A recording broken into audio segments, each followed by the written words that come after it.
Hello friends, ITI classes के YouTube channel पर आप सभी का बहुत बहुत स्वागत है।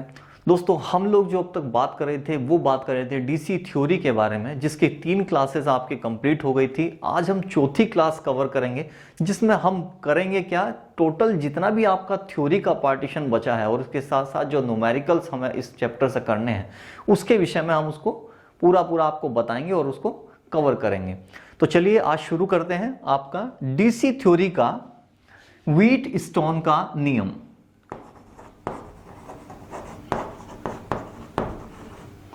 व्हीटस्टोन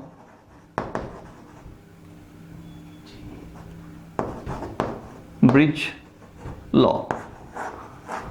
अब ये व्हीटस्टोन ब्रिज है क्या और ये आया कहां से? तो ये जो इसका नाम है, ये जो व्हीटस्टोन है, ये व्हीटस्टोन जो था एक साइंटिस्ट थे, उन्हीं के नाम पर इसको जो कहा व्हीटस्टोन कहा। और ब्रिज क्या था? ये जो एक डायग्राम इन्होंने बनाया, ये जो एक परिपथ इन्होंने बनाया था प्रतिरोधों का, इसी को हमने ब्रिज कहा। और इस तरीके से इसका पूरा नाम क्या हो गया है? व्हीटस्टोन ब्रिज हो जाता है। अब ये बनाया किस लिए गया? देखिए, होता क्या था, कई बार ऐसा होता था कि जो परिपथ थे, उन परिपथ के अंतर, जब कोई सर्किट है, कोई बंद सर्किट था, तो उस बंद सर्किट के अंदर बहुत से जो तार थे, अर्थात जो रेसिस्टेंस होते थे, वो इस प्रकार से संयोजित होते थे कि उनका मालूम ही नहीं होता था कि वो सीरीज कॉम्बिनेशन में बने हैं या फिर वो पैरेलल कनेक्शन के थ्रू जुड़े हुए हैं। तो इस प्रकार की जटिल जो आपकी संरचनाएं होती थी प्रतिरोधों की सर्किट के अंदर, उनका मान निकालने के लिए, अर्थात प्रतिरोधों का मान निकालना बड़ा मुश्किल काम होता था। इसी को हल किया व्हीटस्टोन नाम के साइंटिस्ट ने, जिसके लिए उन्होंने क्या किया कि 4 प्रतिरोधों को लिया, जो कि आपको इस डायग्राम में दिखाई दे रहे होंगे। यहां उसने क्या किया, एक क्लोज सर्किट बनाया जिसको एक बैटरी के थ्रू जोड़ा गया। साथ में यहां पर एक की पॉइंट दिया, अर्थात एक स्विच दे दिया, जिसके द्वारा जो है करंट का प्रवाह इस पूरे सर्किट के अंदर होने लगा। इन्होंने क्या किया, इन्होंने ये कहा कि यदि मैं 4 सर्किट को इस प्रकार से जोड़ दूं, अभी देख लेते हैं, पहले 4 प्रतिरोध हम ले लेते हैं। सपोज कीजिए ये मेरा P है, ये Q है, ये मेरा R प्रतिरोध है और ये मेरा S प्रतिरोध है। तो उन्होंने ये कहा कि यदि मैं इन सर्किट को कुछ इस प्रकार से जोड़ दूं कि इन सर्किट के बीच में जो मैंने गैल्वेनोमीटर लगाया है, जो गैल्वेनोमीटर लगाया गया है, अब गैल्वेनोमीटर था क्या? इस परिपथ के अंदर विद्युत धारा का जो प्रवाह था, इस गैल्वेनोमीटर के द्वारा जो है क्या था, ज्ञात किया जाना था। तो अगर इन परिपथों अर्थात इन प्रतिरोधों को मैं इस प्रकार से जोड़ दूं कि गैल्वेनोमीटर की जो सुई है वो अपने स्थान से हिले ही नहीं, तो इस प्रकार का जो मेरा सर्किट बनेगा, उस सर्किट में क्या होगा कि सर्किट के अंदर ये होगा कि 2 संलग्न भुजाओं का जो अनुपात है, किसका? प्रतिरोधों का, वो अन्य 2 भुजाओं के प्रतिरोधों के अनुपात के बराबर होता है। अर्थात देखिए क्या कहा उसने ये कहा कि यदि इस परिपथ को, प्रतिरोधों के परिपथ को इस प्रकार से जोड़ा जाए कि गैल्वेनोमीटर का मान जो है वो 0 रहे, अर्थात उसकी जो सुई है गैल्वेनोमीटर की वो अपनी जगह से हिले ही नहीं, विक्षेप ही ना हो, तो इस कंडीशन में क्या होता है कि जो 2 संलग्न भुजाओं के प्रतिरोध होते हैं और उनका जो अनुपात होता है, वो अनुपात अन्य 2 संलग्न भुजाओं के प्रतिरोधों के अनुपात के बराबर होता है। ये कहा किसने? व्हीटस्टोन ब्रिज ने कहा। लेकिन कब कहा? उसने तब कहा जब इन 4 प्रतिरोधों को मैं इस प्रकार से संयोजित करूं कि यदि मेरा गैल्वेनोमीटर इनके साथ में जोड़ा जाए तो गैल्वेनोमीटर का मान 0 होना चाहिए। तो उस कंडीशन में ये, अर्थात जो संलग्न भुजाओं का अनुपात है प्रतिरोधों का, वो अन्य 2 संलग्न भुजाओं के प्रतिरोध के अनुपात के बराबर हो जाता है, ये उसने कहा था। अब ये कहने के बाद अब इसको सिद्ध कैसे करें? सिद्ध करने के लिए उसने क्या कहा कि इसी डायग्राम के अंदर यदि मैं एक बैटरी जोड़ दूं, बैटरी से मेरा I जो विद्युत वाहक बल है वो निकलेगा। विद्युत वाहक बल निकलने के बाद में मैंने स्विच को क्या कर दिया है? ऑन कर दिया। ऑन करने से क्या हुआ, इसके अंदर जो था धारा का प्रवाह शुरू हो जाता है। तो धारा का आई जो था वो फ्लो इसके अंदर होने लगा।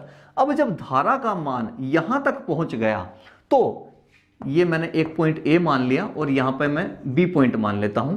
तो इस प्रकार से अब इसने क्या कहा कि जो धारा आई यहां आ रही है वो यहां से दो पार्ट में क्या हो जाती है, डिवाइड हो जाती है। अब डिवाइड होने के बाद में क्या हुआ, इसके अंदर किरचॉफ का द्वितीय नियम लगाया गया। लास्ट क्लास में हम लोगों ने बात की थी कि किरचॉफ ने क्या कहा था। किरचॉफ का जो सेकंड लॉ था, सेकंड लॉ क्या था किरचॉफ का,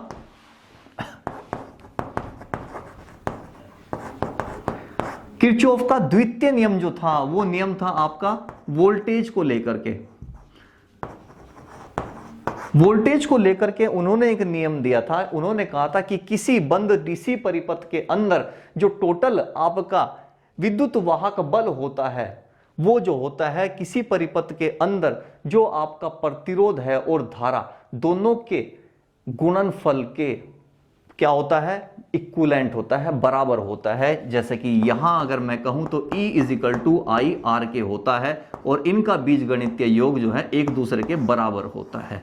ये बात किसने कही, ये बात कही थी आपके किरचॉफ ने। तो हम उसी के सेकंड लॉ की यहां बात कर रहे हैं। जब हम ये कहते हैं कि इसके अंदर धारा I का प्रवाह हो रहा है तो धारा I जो है यहां से दो पार्ट में टूट जाती है। एक जो कि इस प्रतिरोध के पास चली जाती है उसे मैंने I1 कहा और जो धारा का मान R की तरफ जाएगा उसको मैंने I2 कहा। चूंकि ये एक ऐसा परिपथ है जिसके अंदर G की वैल्यू क्या है, शून्य होगी, तो यही जो धारा I1 है वही आपके Q की तरफ भी चली जाएगी। तो Q के अंदर जो बहने वाली धारा होगी वो क्या होगी, I1 हो जाएगी। और यहां इस परिपथ के अंदर जो धारा इस प्रकार से जा रही है वो इस प्रकार से चली जाएगी। तो यहां भी धारा कौन सी हो जाएगी, I2 हो जाएगी। और यहां आने के बाद में धारा क्या हो जाएगी, वापस आई हो जाती है। क्योंकि किरचॉफ के दूसरे नियम को अगर मैं देखता हूं तो वहां मैंने क्या कहा था कि टोटल जो धारा जाएगी और वहां हमने ये कहा था कि जो टोटल धारा होगी, किरचॉफ के प्रथम नियम का मतलब क्या था, विद्युत धारा का। उन्होंने कहा था कि जब कोई संयोग पॉइंट होगा तो इस संगम पर जितनी भी धाराएं आएंगी वो बराबर हो जाएंगी किसके, इस संगम पॉइंट से बाहर जितनी भी पर धारा जाएंगी। तो वही नियम यहां लगाया। इन्होंने कहा कि आई धारा आई तो आई के बाद में जो I1 होगी और प्लस I2 होगी वो किसके बराबर हो जाएगी, टोटल I के बराबर हो जाती है। तो उसी लॉ को हमने यहां लगाया और हमने कहा कि जो टोटल I धारा इसके अंदर आई थी वो जो है I1 और I2 में क्या हो जाती है, पार्टिसिपेट हो जाती है, दो भागों में विभाजित हो जाती है। और चूंकि यहां G का वैल्यू आपका क्या है, शून्य होता है, तो यह इसका मतलब यह हुआ कि ये तो आपका खत्म हो जाता है। खत्म होने के बाद में यही धारा जो आपके P प्रतिरोध के अंदर प्रवेश करती है वही धारा आपके Q के अंदर भी प्रवेश कर जाती है। और I2 जो धारा R के अंदर थी वही I2 धारा आपके S के अंदर भी प्रवेश कर जाती है।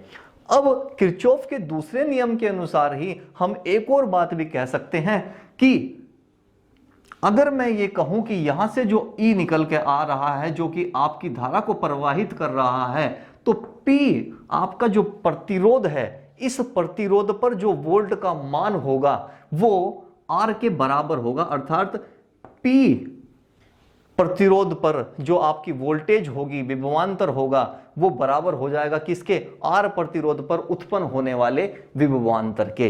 तो अगर मैं इसको ऐसे कहूं कि V A, अब मैं यहां भी क्या A B है, इसको C और अगर मैं इसको D मान लूं तो हम इस तरह से कहेंगे कि विभवांतर जो A से C के लिए है, विभवांतर जो A से C के लिए है वो बराबर होगा किसके, विभवांतर A से लेकर के D के लिए। तो विभवांतर A से लेकर के D के लिए जो होगा वो बराबर हो जाएगा। ठीक उसी प्रकार से क्या होगा, जो विभवांतर आपका Q प्रतिरोध पर होगा उसी प्रकार से वो भी किसके, S प्रतिरोध पर जो विभवांतर होगा उसके बराबर हो जाएगा। तो अगर मैं यहां भी ये कह दूं कि V जो प्रतिरोध आपका कितना है voltage, C to B, C से B, वो बराबर है किसके, वोल्टेज किसके, बी और डी के, अर्थात डी से लेकर के बी के लिए। तो यहां से मेरे पास दो चीजें निकल कर आती हैं, जो कि ये आपका पहला लूप हो गया। इसको यदि मैं पहला लूप बोल दूं तो ये होगा मेरा पहला लूप और ये मेरा दूसरा लूप हो जाएगा। तो पहले लूप के लिए मैंने क्या कहा, मैंने कहा जो पहला लूप है इसके लिए मेरे पास में ये है कि पहले वाले प्रतिरोध के ऊपर जो मेरा वोल्टेज होगा वो बराबर होगा किसके, आर प्रतिरोध पर जो मेरा उत्पन्न होने वाला विभवांतर या वोल्टेज होगा उसके बराबर हो जाता है। और आपको पता है V की जो वैल्यू होती है, V की वैल्यू क्या होती है, V की वैल्यू आपकी P पॉइंट पर क्या हो जाएगी, चूंकि V इजिकल टू किसके होता है, V इजिकल टू IR के होता है। तो अगर मैं इस विभवांतर को A और C के ऊपर जो विभवांतर है उसकी वैल्यू निकालूं तो कितनी हो जाएगी, तो यहां मेरी वैल्यू कितनी हो जाएगी, I1 इंटू किसका, प्रतिरोध कौन है, यहां मैंने P लिख दिया है, बराबर किसके कर दिया है, A और D, A और D पर कितना है मेरी धारा, I2, तो यहां मेरी I2 हो जाएगी। और प्रतिरोध मेरा कितना है, मेरा प्रतिरोध हो गया R। तो पहली समीकरण तो मेरी यहां से बन गई। इसी प्रकार से अब ये दूसरे वाले के लिए लेते हैं। C और B का जो विभवांतर है कितना है, C का और B का जो विभवांतर है वो कितना हो जाएगा, I1 इंटू कितना है आपका प्रतिरोध Q, बराबर ये कितना है, अब बात करिए किसकी, V, D और B, अर्थात D और B पर जो विभवांतर है वो कितना हो गया, I2 इंटू कितना है आपका विभवांतर S। ये हो गई आपकी समीकरण नंबर 2। अब यदि मैं समीकरण नंबर 1 को विभाजित कर दूं किसके साथ में, समीकरण नंबर 2 से विभाजित कर दिया जाए, तो विभाजन करने के बाद में मुझे क्या मिलेगा, तो यही देख लेते हैं। अगर मैं यहीं से इसका विभाजन कर देता हूं तो विभाजन के बाद में मुझे क्या मिल जाएगा, चूंकि ये दोनों I1 और I1 है तो ये तो मेरा यहीं से कट जाएगा, तो इसको मैं खत्म कर देता हूं। इधर मेरा क्या है, I2 और I2 है, इसको भी खत्म कर देते हैं। तो क्या बचेगा मेरे पास, सेम यही चीज P बटे Q बराबर किसके, R बटे S के निकल जाती है। अर्थात मेरी जो समीकरण थी वो सिद्ध हो गई। व्हीटस्टोन ने जो बात कही थी कि दो संलग्न भुजाएं जो होंगी, अर्थात दो संलग्न भुजाओं का जो प्रतिरोध होगा उनका जो अनुपात होगा वो अन्य दो भुजाओं के जो प्रतिरोध हैं उनके अनुपात के बराबर होगा। ये यहां इस प्रकार से सिद्ध हो जाता है। तो व्हीटस्टोन ने ये कहा कि यदि किसी क्लोज सर्किट के अंदर मैं 4 प्रतिरोध ले लूं और चारों को इस प्रकार से संयोजित कर दूं कि बीच में जो गैल्वेनोमीटर मैं लगाऊंगा जो कि धारा को मापेगा उसकी वैल्यू अगर 0 हो जाएगी, अर्थात उसकी स्विंग हिले ही नहीं, तो इस प्रकार का जो परिपथ होगा उसके अंदर जो संलग्न भुजाओं का क्या है प्रतिरोध होगा उनका अनुपात दूसरी अन्य दो भुजाओं के प्रतिरोधों के अनुपात के बराबर हो जाता है। तो यही आपका क्या कहलाता है, व्हीटस्टोन ब्रिज कहलाता है। तो अब बात कर लेते हैं कि व्हीटस्टोन ब्रिज का जो इस्तेमाल है वो इस्तेमाल होता कहां है। अब देखिए जैसे कि हमारे पास में व्हीटस्टोन से आ गया P/Q, P बटे Q बराबर R बटे S आ गया। हमने लिखा है कि समतुल्य परिस्थिति में, समतुल्य परिस्थिति यानी कि जब वो बैलेंस हो जाती है, क्या बैलेंस हो गया कहां, P बटे Q बराबर R/S। तो जब ये बैलेंस कंडीशन में हो जाता है तब उस स्थिति में, जैसे कि हमने एक क्वेश्चन यहां पे बनाया है, उस स्थिति में यदि मुझे समतुल्य प्रतिरोध निकालना पड़े तो उस जगह पर मैं कहां, उस स्थान पर मैं व्हीटस्टोन ब्रिज का इस्तेमाल करता हूं। जैसे कि हम एग्जांपल से समझते हैं, ये एक आपके पास में क्या दिया है, व्हीटस्टोन ब्रिज के समान ही क्या है आपके प्रतिरोधों को सेट किया गया है। जैसे कि आपने कहा A और B आपके पास में क्या है, ये एक चालक है, इसके अंदर आपने रेजिस्टेंस को लगाया है उस प्रकार से जिस प्रकार से व्हीटस्टोन ब्रिज में लगाया गया था। उसने पूछा है आपसे कि इसका समतुल्य प्रतिरोध बताइए, अर्थात पूरे के पूरे सर्किट के अंदर टोटल कितना R है वो आपको इसके अंदर बताना था। अब चूंकि ये समतुल्य का आपका क्या आ गया, एक फॉर्मूला निकल गया हमारे पास में P बटे Q बराबर R बटे S। तो हमारे पास में व्हीटस्टोन में एक चीज थी, वहां 4 प्रतिरोधों का इस्तेमाल हुआ था और 4 प्रतिरोधों के बीच में गैल्वेनोमीटर को लगाया गया था। अब इसमें भी क्या किया है, 4 प्रतिरोध तो दिए हैं, लेकिन बीच में गैल्वेनोमीटर के स्थान पर क्या है, आपको एक प्रतिरोध दिया है। तो जिस प्रकार से गैल्वेनोमीटर का मान 0 होने पर समतुल्य की स्थिति उत्पन्न होती है, ठीक उसी प्रकार से यदि यहां पर ये जो बीच वाला आपका प्रतिरोध जो कि 3 ओम का दिया है, अगर ये भी 0 हो जाए तो क्या होगा, स्थिति क्या हो जाएगी, समतुल्य हो जाएगी।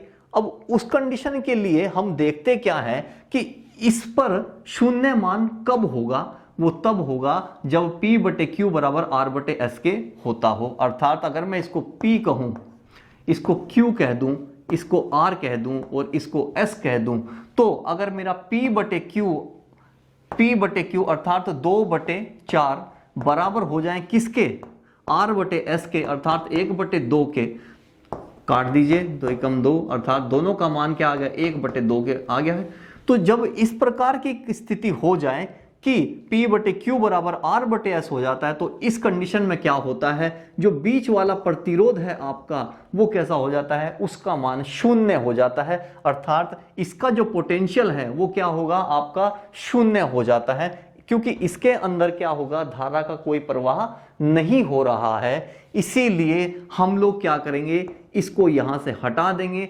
हटाने के बाद में हमारा जो बनता है, अब किस प्रकार का बनेगा ये डायग्राम, तो सर्किट हमारा बन गया है।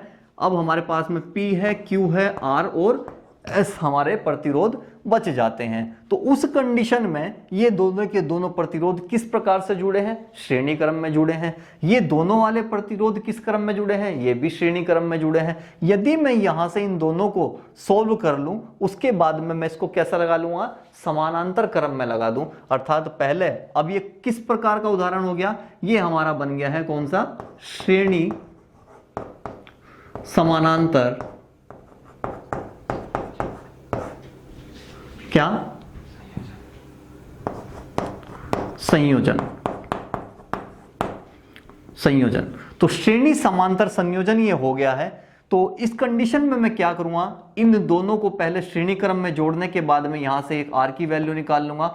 R बराबर कैसा हो गया मेरा, R1 प्लस R2 होता है श्रेणी क्रम में। तो हमने कहा कि R की जो वैल्यू आ जाएगी, दोनों को जोड़ देते हैं, 4 और 2 कितना हो गया मेरे पास में, 6 ओम हो जाएगा। अब ये जो दो रेसिस्टेंस को जोड़ करके मैंने क्या कर दिया, एक रेसिस्टेंस बना लिया जो कि 6 ओम होगा। इसी प्रकार से नीचे वाले के लिए भी करते हैं। तो यहां से R की वैल्यू कितनी आ जाएगी, R1 प्लस R2, क्योंकि ये भी श्रेणी क्रम में लगे हैं, तो इसकी वैल्यू कितनी हो जाएगी आपकी, 3 ओम हो जाएगी। अर्थात इन दोनों रेसिस्टेंस की जगह पर मैं क्या इस्तेमाल कर सकता हूं, 3 ओम का इस्तेमाल कर सकता हूं। अब ये और ये दोनों के दोनों कैसे हो गए हैं, पैरेलल कंडीशन में आ गए, अर्थात समानांतर क्रम में हो गए हैं। तो समानांतर में हम जब R की वैल्यू निकालते हैं तो कैसे निकलती है, 1/R बराबर होता है 1/R1 प्लस 1/R2। इसके बारे में हम लोग जो है संयोजन में हम पढ़ चुके हैं, जहां प्रतिरोधों के संयोजन की बात हुई थी, वहां पर हमने कहा था कि पैरेलल कंडीशन अगर होती हैं, अर्थात समानांतर संयोजक जो होंगे उसके अंदर जब हम जोड़ते हैं तो इस प्रकार से उसको बटे में लिख करके मानों को जोड़ा जाता है। तो अगर मैं ये कहूं 1/R, R क्या है यहाँ, इस पूरे के पूरे सर्किट का क्या है, प्रतिरोध है, तो बराबर किसके हो जाएगा, 1/R1 जो कि आपका कितना है 1/6 और प्लस कितना 1/3। अब जब इनकी वैल्यू हम निकालेंगे तो क्या 6 एलसीएम लेंगे, 1 जमा 2 अर्थात कितना आ गया 3/6। इसको काटेंगे तो कितना मिला 1/2।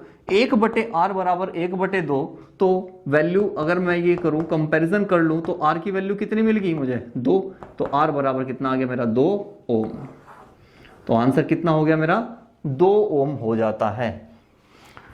एक बार फिर से समझ लेते हैं। देखिए इसी प्रकार के क्वेश्चन जो है आपके ब्रिज स्टोन पर पूछे जाते हैं, जिसके अंदर आपसे पूछता है कि समतुल्य प्रतिरोध बताइए, अर्थात पूरा का पूरा जो सर्किट है आपका उसके अंदर टोटल आपका प्रतिरोध कितना उत्पन्न हो रहा है उसके बारे में बताना होता है। तो इसको परिपथ को जब वो बनाता है तो वो किस कंडीशन में बनाता है, ब्रिज स्टोन ने जो कंडीशन बनाई थी उन्हीं कंडीशन में बनाता है, जिनमें वो 4 प्रतिरोध लेता है, 1 गैल्वेनोमीटर लेता है। लेकिन इस सवाल के अंदर उसने क्या है 5 प्रतिरोध लिए, लेकिन हम क्या करते हैं जो बीच वाला प्रतिरोध है उस प्रतिरोध को क्या करना है, हमें 0 करना होता है। तो हम देखते क्या है जो हमने प्रतिरोध माने P, Q, R और S, अगर वो समतुल्य कंडीशन में आ जाते हैं तो बीच का जो हमारा प्रतिरोध हमने लगाया है उसकी वैल्यू शून्य हो जाती है और वहां पर जो पोटेंशियल है वो क्या हो जाएगा, क्योंकि वोल्टेज उसके अंदर कोई जाएगी नहीं, कोई धारा उसके अंदर बहेगी नहीं, तो इसका मान शून्य कर देते हैं और बाकी के जो आपके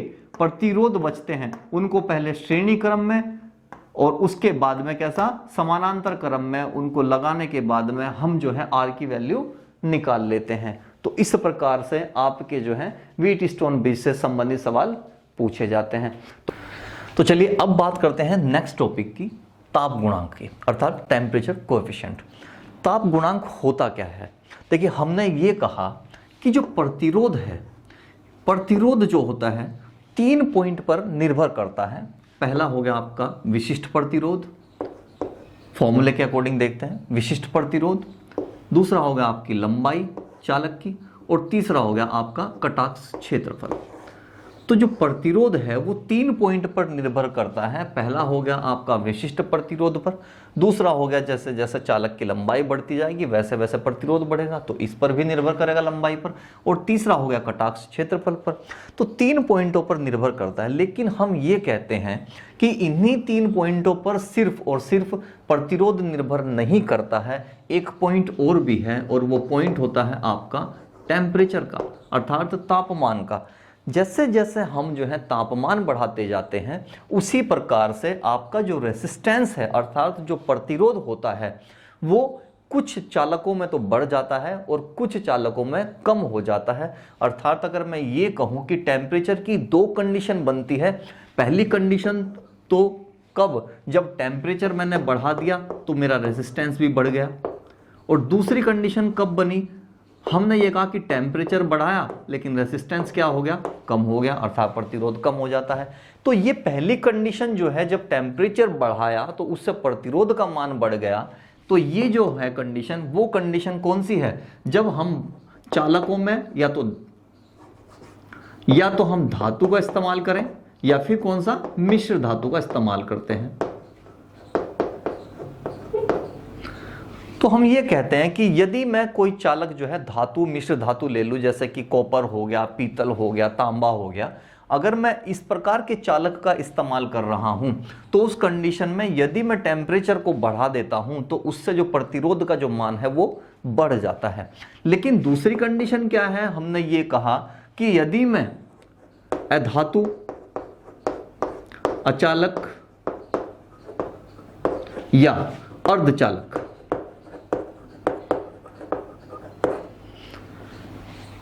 यदि मैं अधातु, अचालक या अर्धचालक का क्या आपका जो चालक है उनको ले रहा हूं तो उस कंडीशन में क्या होता है, टेम्परेचर जैसे जैसे बढ़ता जाएगा वैसे वैसे ही हमारा जो प्रतिरोध का मान है वो कम होता जाता है। अर्थात अगर मैं ये कहूं, ये मेरे पास 2 ग्राफ हैं, हमने ये कहा कि इधर हम टेम्परेचर ले लेते हैं, टेम्परेचर बढ़ता जाएगा तो, और दूसरी तरफ हमने प्रतिरोध ले लिया। हमने ये कहा पहली कंडीशन, यदि मेरे पास चालक जो है वो कैसा है, धातु का है, धातु कहिए या फिर आप मिश्र धातु भी ले सकते हैं, मिश्र धातु। तो यदि मेरे चालक धातु या मिश्र धातु के होंगे तो जैसे जैसे टेम्परेचर बढ़ता जाएगा वैसे वैसे ही रेसिस्टेंस का मान क्या होगा, बढ़ता चला जाता है। दूसरी कंडीशन मेरी हो गई किसकी, अधातुओं के लिए, यहाँ क्या होगा, वही टेम्परेचर इस प्रकार से लिया और इसके बाद में रेसिस्टेंस ले लिया। तो इस कंडीशन में क्या होता है, जैसे जैसे मेरा टेम्परेचर कम होता जाएगा उसी प्रकार से मेरा जो रेसिस्टेंस है वो ज़्यादा होता जाएगा, या फिर मैं ये कह दूं कि जैसे जैसे मेरा रेसिस्टेंस कम होगा वैसे वैसे मेरा टेम्परेचर बढ़ता जाएगा। उल्टा हो गया बिल्कुल एक दूसरे का। तो ये कंडीशन हो जाती है कब, जब हम धातु अधातुओं का क्या ले लेते हैं, चालक ले लेते हैं। अब हम बात कर लेते हैं आपके ताप गुणांक की, कि ताप गुणांक होता क्या है। फिर हम ये कहते हैं कि जो ताप गुणांक है ये किसी चालक के प्रतिरोध को शो करता है। अर्थात अगर मैं ये कहूं कि मैं किसी भी चालक को ले लूं और चालक का जो टेम्परेचर है 1 डिग्री सेल्सियस मैं क्या कर दूं, बढ़ा दूं, तो होगा क्या, हमने अभी अभी बताया कि जैसे जैसे टेम्परेचर बढ़ता जाता है वैसे वैसे ही रेसिस्टेंस क्या होता है, बढ़ता चला जाता है। कब, धातुओं के केस में। तो हमने ये कहा यदि कोई चालक है और उसका टेम्परेचर 1 डिग्री सेल्सियस बढ़ा दिया गया है तो उसका जो रेसिस्टेंस है उसके रेसिस्टेंस में परिवर्तन जो होगा, रेसिस्टेंस में जो परिवर्तन होगा वो उस चालक के पदार्थ का क्या होगा, आपका ताप गुणांक कहलाएगा।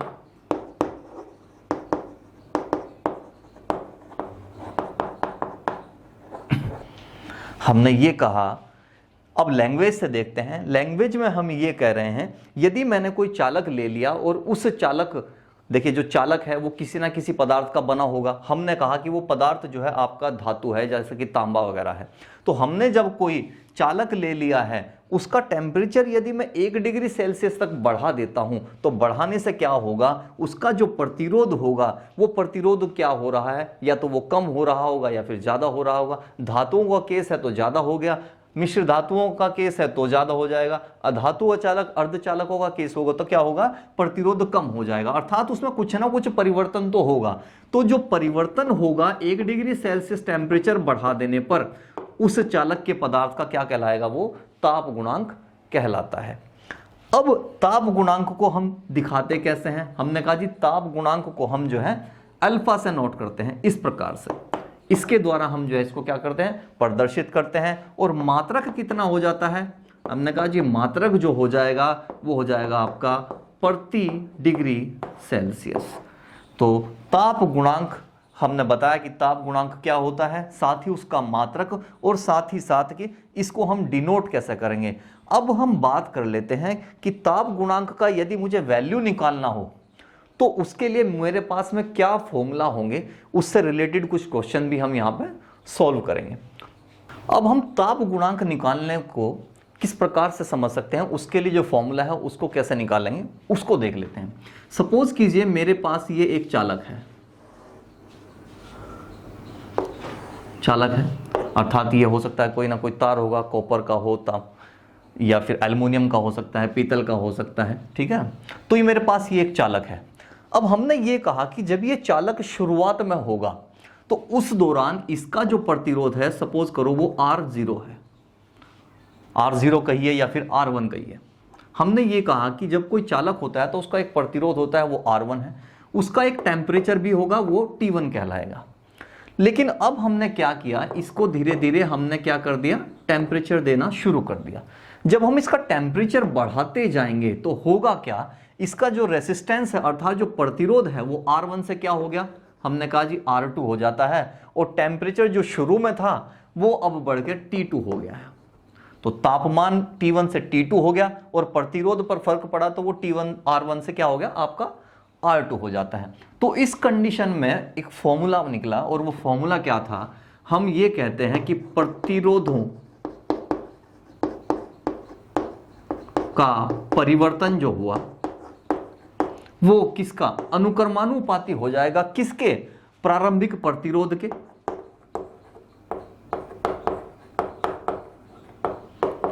साथ ही साथ अनुक्रमानुपाती हो जाएगा किसके, तापांतर के। इसको तापांतर कहिए या फिर आप कह सकते हैं कि तापमान का परिवर्तन कह सकते हैं। एक फॉर्मूला जो हमारा निकला वो इससे ये निकल जाता है। अब इसको चेंज कर लेते हैं फॉर्मूले में।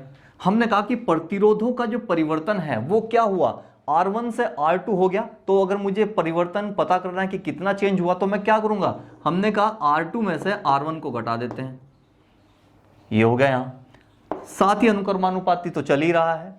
आपने कहा प्रारंभिक प्रतिरोध कितना था, R1 था, R1 ले लिया, इनटू तापांतर कितना हुआ, टेम्परेचर में अंतर कितना आया, आपने कहा T1 था T2 हो गया। लेकिन पता कैसे चलेगा, जब T2 में से T1 को घटा देंगे तो पता लग जाएगा, T2 माइनस T1। ये फॉर्मूला हमारे पास में निकल के आ गया। हमने ये कहा कि ये जो अनुक्रमानुपाती है, डायरेक्टली प्रोपोर्शनल जो हो रहा है, यदि मैं इसको हटा दूं तो मुझे करना क्या होगा। हमने कहा कि भाई R2 माइनस R1 है और मुझे इसकी जगह पे क्या लेना है, इक्वल का निशान लेना है। अगर मुझे यहाँ इक्वल लेना पड़ेगा तो अनुक्रमानुपाती को हटाने के लिए किसी ना किसी को तो रखना पड़ेगा। हमने कहा इसको हटाने के लिए हमने एक नियतांक रख लिया और वो आपका कहलाया क्या, अल्फा, अर्थात तापांतर, ताप गुणांक। तो ये अल्फा हमने ले लिया कब, जब इसको यानी कि डायरेक्टली प्रोपोर्शनल को मैं हटाऊंगा तो उसकी जगह पे मुझे ये नियतांक रखना पड़ा, और साथ ही साथ क्या आ गया मेरा R1 into T2 minus T1। ये तो साथ साथ चल ही रहा था। हमने कहा कि यदि मुझे इस फॉर्मूले में से अब ताप गुणांक निकालना हो, अर्थात मुझे क्या अल्फा निकालना होगा, तो अल्फा की वैल्यू निकाल लूंगा। तो अगर मैं यहाँ पे ये कहूँ कि अल्फा ये रहा, तो ये जो पूरा का पूरा इसके साथ में है वो कहाँ चला जाएगा, दूसरे वाले के नीचे आ जाएगा। तो हम ये कहते हैं कि R2 माइनस R1 बटे इस पूरे को इसके नीचे ले आइए, R1 ब्रैकेट कर देते हैं T2 माइनस T1। तो हमारे पास में ये एक फॉर्मूला निकल के आ जाता है जो कि आपके ताप गुणांक का फॉर्मूला है। हम सभी की वैल्यू जानते हैं R2, R1, T2 और T1। अगर मुझे कहीं भी एक वैल्यू नहीं पता है, जैसे कि मुझे R2 नहीं पता है, तो मुझे R2 निकालने के लिए क्या करना पड़ेगा, एक बार उसको भी देख लेते हैं। T2, T1 निकालना है तो वो भी पता लग जाएगा। हालांकि जब आप क्वेश्चन करते हैं तो उसमें टेम्परेचर आपको हमेशा दिया जाएगा, T1 और T2 की वैल्यू आपको मिल जाएगी, आपको ताप गुणांक का वैल्यू भी दे देगा। सिर्फ आपसे क्या पूछ लेगा, R2 या R1 की वैल्यू पूछ लेता है। तो हम ये देख रहे हैं कि अगर मुझे R2 निकालना हो तो कैसे निकालना है, या फिर ताप गुणांक निकालना हो तो कैसे निकालना है। ताप गुणांक निकालना है तो इस फॉर्मूले में रख लेते हैं। अब अगर मुझे R2 की वैल्यू चाहिए तो उसके लिए भी यहीं से एक फॉर्मूला निकाल लेते हैं। कैसे निकालेंगे, वापस आइए यहाँ पर। अगर मुझे R2 चाहिए तो मुझे ये R1 को इधर ले जाना पड़ेगा। ये माइनस का था तो चूंकि इधर आने के बाद में कैसा हो जाएगा, प्लस का हो जाएगा। तो फॉर्मूला यहीं से निकाल लेते हैं। हमने कहा कि यदि मुझे R2 की वैल्यू चाहिए तो इस R1 को इधर ले जाके प्लस कर देते हैं। हमने कहा alpha into R1 into T2 minus T1, और ये माइनस से प्लस हो गया, इधर आके प्लस का हो गया कितना आपका R1। अब मेरे पास में क्या आ गया, दो ग्रुप बन गए, एक ग्रुप मेरा ये रहा और एक ग्रुप मेरा ये बन गया। दोनों के दोनों ग्रुप में R1 कॉमन था, तो हमने जो है R1 को क्या किया, कॉमन लेके बाहर निकाल दिया R1। अंदर कौन कौन बचा, अंदर बच गया आपका एक तो अल्फा, R1 खत्म ही हो गया है आपका, इंटू T2 माइनस T1, और ये पूरा का पूरा कितना बच गया, प्लस आपका 1, क्योंकि R1 तो बाहर आ गया तो यहां बच गया आपका 1। तो इस प्रकार से ये एक और फॉर्मूला मेरे पास बन जाता है। यदि मुझे R1 की वैल्यू दी हो, ताप गुणांक दिया हो, साथ में तापमान दिए हो, तो मुझे यदि एक दूसरा प्रतिरोध निकालना पड़ा, अर्थात जो टेम्परेचर बढ़ाने के बाद में नया प्रतिरोध बना है, अगर उसकी वैल्यू मुझे चाहिए तो इन वैल्यूज को यहाँ पर पुट कर देंगे और डायरेक्टली आप क्या R2 की वैल्यू यहाँ से निकाल लेंगे। तो दोस्तों इस प्रकार से हम जो है ताप गुणांक या फिर बढ़े हुए प्रतिरोध का मान जो है इन फॉर्मूला में रख करके निकाल सकते हैं। तो फ्रेंड्स आज की क्लास में सिर्फ इतना ही। अगली क्लास में हम लोग बात करेंगे ताप गुणांक से संबंधित जो आपके एग्जाम पेपर में जो क्वेश्चंस आए हैं उनके विषय में बात करेंगे, इन फॉर्मूलाज बेस्ड जो रहेंगे, और साथ ही साथ बात करेंगे डीसी थ्योरी से संबंधित जितने भी महत्वपूर्ण क्वेश्चंस अभी तक आपके एग्जाम पेपर में पूछे गए हैं उनके विषय में। तो दोस्तों आज के लिए धन्यवाद। अगली वीडियो में फिर मुलाकात होगी। Thank you.